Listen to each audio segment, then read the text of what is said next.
I made a Genasi race for every plane of existence, and it all started when I posted a short on Genasi being my favorite race, an elemental race based off of the planes of Earth, Water, Fire, and Air, which are also known to be the offspring of magic genies that live there. But these Genasi could be born from people being infused with the magic of these planes themselves, not from genies. So the question quickly comes up, where are all the other Genasi? Why only 4? And if they come from these planes, why not all of the others? But if you're big into D&D lore like me, you might just think, well, that's just plane-touched races, or a Genasi from hell would just be a tiefling. Is the universe really that uncreative? But to that I say, what if it wasn't? What if there was a specific niche that can only be filled by the children of genies, a wish-granting super system that leans into the magic of the lamp and stands on its own against simply an elemental of the plane? They're like a genie. So that's when I started digging. And if you stay to the end, I promise you what I have for you is worth it. And it's free, so no downside. But let's look at what D&D genies and Genasi are specifically. We know that genies come from pre-Islamic or Arabian folklore, but has had many changes across history and fantasy. Genie, wishes, lamp, none of that ringing a bell. How D&D has portrayed them in editions past is that they are just elemental creatures born of souls trapped within the magic of their respective planes. And I personally imagine this kind of like how minerals replace bone to create a fossil. Planar energies replace the soul to create an elemental genie. And just as the fossil is no longer the bone that it started with, the genie is no longer the soul of the being who it began with. Did you do something different to your hair? But how does this then make them almighty noble wish granters? One that, according to D&D lore, love to have giant kingdoms and a plethora of slaves. No clue. Doesn't say.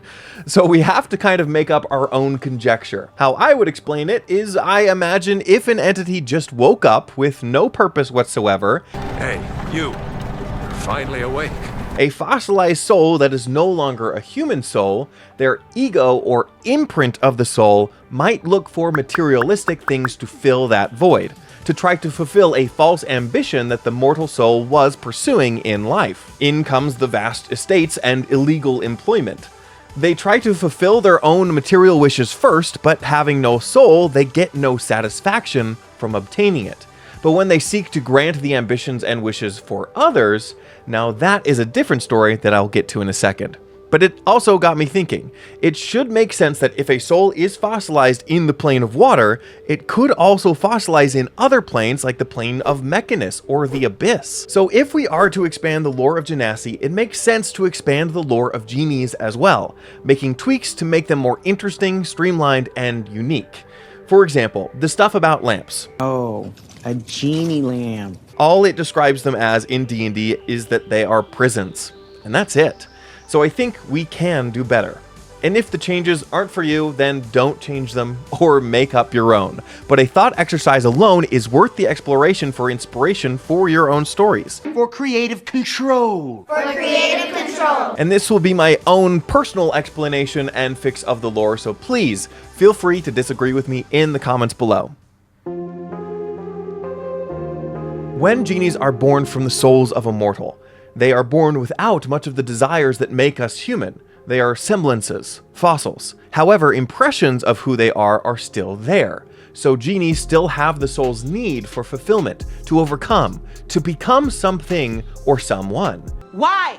Because I want to be somebody. But they are unable to fulfill it themselves. So that's when they turn to slaves, territory, and money, representing the carnal fulfillments of human nature, coming from what they once were. Every genie goes through this phase and, as expected, is never fulfilling. They are also the most common, so when adventurers try to get lucky with a wish, the ego they find is less willing to grant one without trade or servitude. This is where many genie warlocks come from. It is not until the genies learn that by fulfilling the wishes of mortals themselves, that they in turn get that feeling of fulfillment through proxy.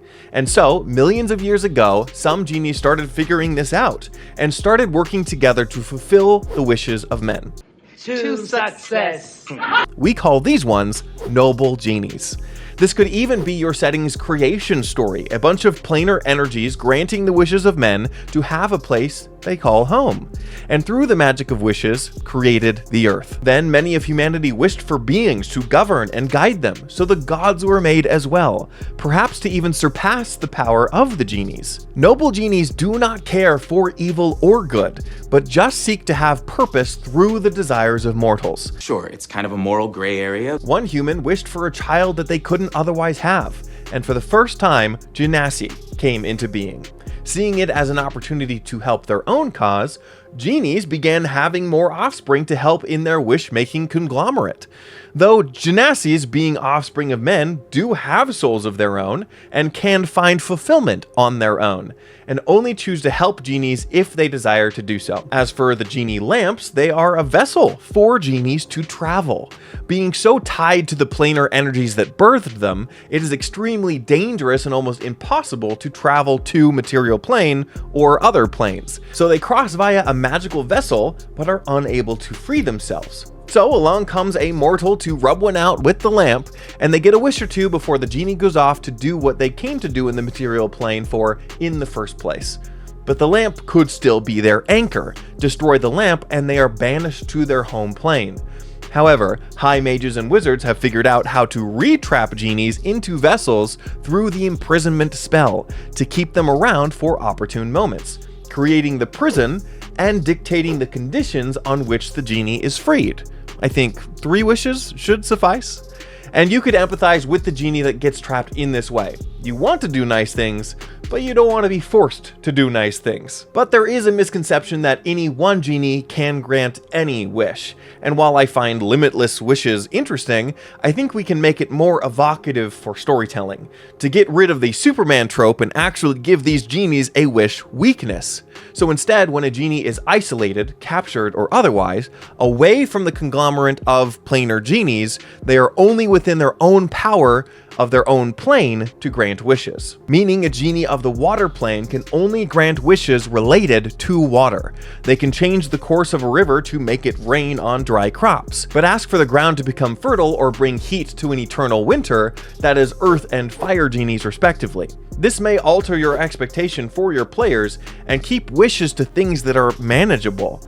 But if this water genie is part of the conglomerate, they can easily pull creation magic from their earth and fire brothers and sisters and thus grant any wish. But now I think that really covers the basis of the lore we are going for here, so thanks for sticking with me. Let's get into what you actually came for, the part that each genie and genasi play on every other plane of existence. With water, earth, fire, and air, you have the building blocks of all creation. These are the first noble genies before the market expansion of other planes. Gotta keep the OGs, right? And in between those planes, you have the planes of ooze, ice, smoke, and magma, who also are included in the creation sphere. All things within reality, and thus the things that will create your wishes, are provided by elements. And cool thing is while we don't have those last 4 in 5th edition, we have had them in editions past called paragenasi, born from these planes themselves, or birthed from parents from 2 different planes. A genasi of air and fire getting together and making a genasi of smoke, for example. So we also then get genasi of ooze from earth and water, and steam from fire and water. Kind of like they were playing one of those online alchemy games where you just mix 2 elements together to see what new element you can come up with, which by itself is an excellent way to come up with fun new crossbreeds of genasi. And if you are also wondering about quasi-elementals or quasi-genasi, we will get to more of those when we talk about the upper and lower planes, which will be in another video as we will focus on the inner planes for now. An interesting thing as well within the official lore of the OG genies is that each are more inclined to certain fulfillments. Water genies or marids love storytelling and have very artistic slaves. Earth genasi or the Tao are obsessed with precious metals and gems. The fire genasi or Afriti love war and oppression, and the air genasi or Jinn are more family and culturally motivated. You disrespected me. You disrespected my grandmama, who I buried in that skunk butt rug. So when speaking about the ego of man and their different desires of fulfillment, different elements seem to bring those out. Kind of like Avatar: The Last Airbender, where water is the element of change, while air is the element of freedom. But one more thing that makes Genies and Genasi of these planes unique is that each of them have a special way that a mortal can call upon them for wishes, beyond finding them in a genie vessel. And that is exactly how we make wishes in the real world. You toss a coin in a wishing well to wish upon a water genie, or you blow out candles on your birthday cake for a fire genie to grant your wish. You blow on a dandelion or eyelash for an air genie, or you find a wishing stone for an earth genie, a specific beach stone with a white line running through it. So when I created a new Genasi race for all of these planes, I wanted them to be a little less generic elementals, but still be tied to genies and wishes more obviously. With only so much that you can put in one race, I decided on the subtle wish feature, one where you can basically give yourself advantage on a roll by tossing a gold coin and making a wish to help you accomplish it. Any more complicated wish making, and you're gonna have to pursue that magic within the class that you pick. Now we get to more of the new stuff, the closest planes to the material being the Feywild, Shadowfell, and the Ethereal plane. And while there is no Fey genies throughout D&D lore, there is one for the Shadowfell called the Kayal. Dungeon Dad highlighted this one in a full video of its own if you do want to check that out, but in short, they are souls stuck in the plane of shadow and are obsessed with deception and enmity. He's dark and mysterious, and with the Shadowfell consisting of many undeath and negative emotions, my personal canon would be that the Kayal embody the soul's desire to both die and overcome death. They also grant wishes either to pursue undeath or bring back people from the dead. Wishes done in mourning or leaving coins on headstones are answered by the Kayal. What's more is, you know the 3 rules of wishes, right? You cannot raise from the dead. Rule number 2. I can't make anybody fall in love with anybody else. And you cannot wish for more wishes. Well, the Kayal is an exception to the first one. Make a wish to raise the dead, and they alone can grant it. In contrast, the Feywild genie can grant the second one, to make love where there is none. Cupid isn't an angel, it's a Fey genie. But like I said, there is no official Fey genie, but should make sense if there is a shadow one, correct? Which again is the whole purpose of this video. The Feywild is a realm of trickery, subjection, and revelry. Sometimes business can get a little slow. Unambitious humans' lack of desire or lack of direction can result in a lack of wishes. Sweetie, we're 2% behind our delivery quota of last year. So Fey genies, and therefore Fey Genasi, who are within this conglomerate, trick individuals into making wishes, whether or not it is what they actually want. Or you can wish upon a rainbow, or catch a leprechaun, which funnily enough in Irish folklore do grant wishes when you do catch them. So with their materialistic pot of gold, there is argument that leprechauns are Feywild genies or Genasi. Perhaps they secretly let you catch them on purpose to force you into a wish. But I did want the Fey genies to embody a physical element, one that is opposite of shadow. So with the Genasi born at the end of the rainbow, you have the color Genasi. The leprechaun you saw perhaps just has a huge hankering for the color green. But then we have the ethereal plane, a plane of ghosts and higher selves. With neither shadow or color, it is a juxtaposition of both unfinished business and enlightenment. So of course, genies that are created here cover both ambitions and grant wishes accordingly. Ethereal sight, teleportation, and astral projection are popular among wishful monks, but you also see wishes to fulfill a purpose or promise to a late loved one who did not have the ability to do so, or coming back yourself as the deceased one that needs business done. Fine. I'll do it myself. And with unfinished business, these ethereal genies and Genasi are the only ones that can break the 3rd rule of wishes, wishing for more wishes. Sometimes 1 or even 3 wishes are not enough to fulfill your purpose or business. So seek out an ethereal genie or get help from ethereal Genasi, and maybe force another genie's hand when wishes are limited. So to recap, shadow genies deal with shadows and overcoming death, color genies deal with rainbows and overcoming lack of ambition or love, and ethereal genies deal with the absence of both and overcoming lost opportunity. Now here's a question. If there is a genie for all the other planes of existence, what kind of genie is created on the material plane or Earth? That was actually a pretty popular question from you guys when I made the shorts leading up to this video, and I will tell you, I thought a lot about it. I thought about genies of progress, the ambition to always improve or be something more. I also thought about them being the recyclers of wishes, taking the residue and leftovers of wishes that have been granted, and giving it back to their respective planar helpers. Perhaps since the material plane was a culmination of all the elements, these genies could be as well, mastering all 4 elements like an avatar or something. I also thought it would be interesting if these guys were the ones who decided how you made wishes to other genies. They decided that throwing a coin into a wishing well or finding a certain type of rock was the catalyst to granted wishes, or to summon those kind of powers. But then I thought, why not just do all of these things for a material genie or genasi? I can do what I want!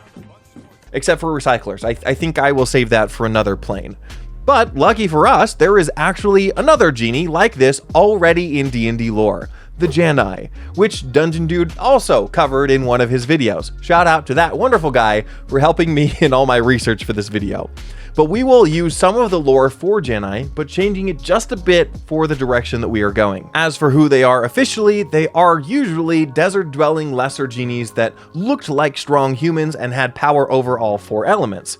And being from the material plane means that they have an assortment of different carnal ambitions that they could become fossilized when they form.